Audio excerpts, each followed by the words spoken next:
Hi hello very welcome to J24 news. మీరు చూస్తున్నారు good morning Telangana with Jilani. So ఈ రోజు ప్రతిరోజులాగా ఈనాడు వార్తా పత్రికలోని ప్రధాన అంశాలు.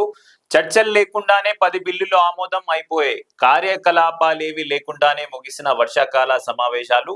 పార్లమెంట్ భేటీ సమయం లోక్సభ 19%, రాజ్యసభ 39%. సో ఎలాంటి కార్యకలాపాలు లేకుండానే పార్లమెంట్ సమావేశాలు అనేది ముగిసిపోయాయి. అండ్ చర్చలు లేకుండా 10 బిల్లులను ఆమోదం చేశారంట పార్లమెంట్ లో.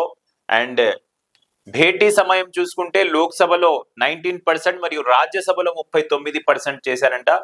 సో దేశవ్యాప్తంగా వానలు పెద్దగా లేకున్నా పార్లమెంటు వర్షాకాలం సమావేశాలు మాత్రం అధికార విపక్ష పార్టీల ఆందోళన మధ్య తుడిచిపెట్టుకుపోయాయి. ఒక్కటంటే ఒక్క అంశం పైన సజావుగా చర్చ లేకుండా 19 రోజుల సమావేశాలు గురువారంతో ముగిశాయి. సో ఒక్క రోజు కూడా ఏ ఒక్క అంశంపై కూడా చర్చ జరగలేదంట పార్లమెంట్ లో. కానీ 19 రోజులు అయితే సమావేశాలు గడిచిపోయాయి. లోక్సభ షెడ్యూల్ సమయంలో 19%, రాజ్యసభ 39% మాత్రమే సమావేశమై చర్చలు లేకుండానే 10 బిల్లులకు ఆమోదం లభించింది. 2 బిల్లుల పైన చర్చ జరిగింది. ఒక బిల్లును సంయుక్త పార్లమెంటరీ కమిటీకి అప్పగించారు. సో 10 బిల్లు ఆమోదానికి పంపించారు. 10 బిల్లు కూడా ఆమోదం చెందాయి. దీంట్లో 2 బిల్లుల పైన చర్చ జరిగిందంట. ఒకటేమో పార్లమెంటరీ కమిటీకి సిఫార్సు చేసిండ్రట. మళ్ళీ ఏ బిల్లులు ఏంటనేవి చూద్దాము. ప్రధాని మోదీ, కేంద్ర హోంశాఖ అమిత్ షా, రక్షణ మంత్రి రాజ్నాథ్ సింగ్ గురువారం చివరి రోజు సభకు హాజరయ్యారు. విద్యార్థులపై పోలీసుల చర్య, అయోధ్య రామ మందిర విరాళాల చోరీ అంశంపై లోక్సభలో గురువారం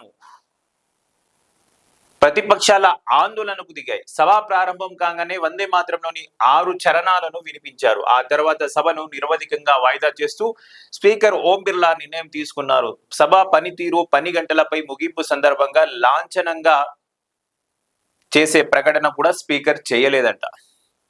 ఈసారి లోక్సభ 19% సమయమే సమావేశమైంది.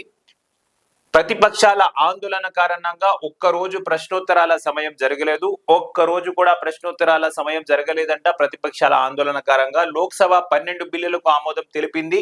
ఇందులో 2పైనే చర్చ జరిగిందంట. గతంలో 2010 శీతాకాల సమావేశాల్లో 5% ప్రొడక్టివిటీ, 2013 శీతాకాల సమావేశంలో 8% ప్రొడక్టివిటీ లభించింది. ఇవి రెండే ప్రస్తుత సమావేశాల కన్నా తక్కువ సమావేశాలంట.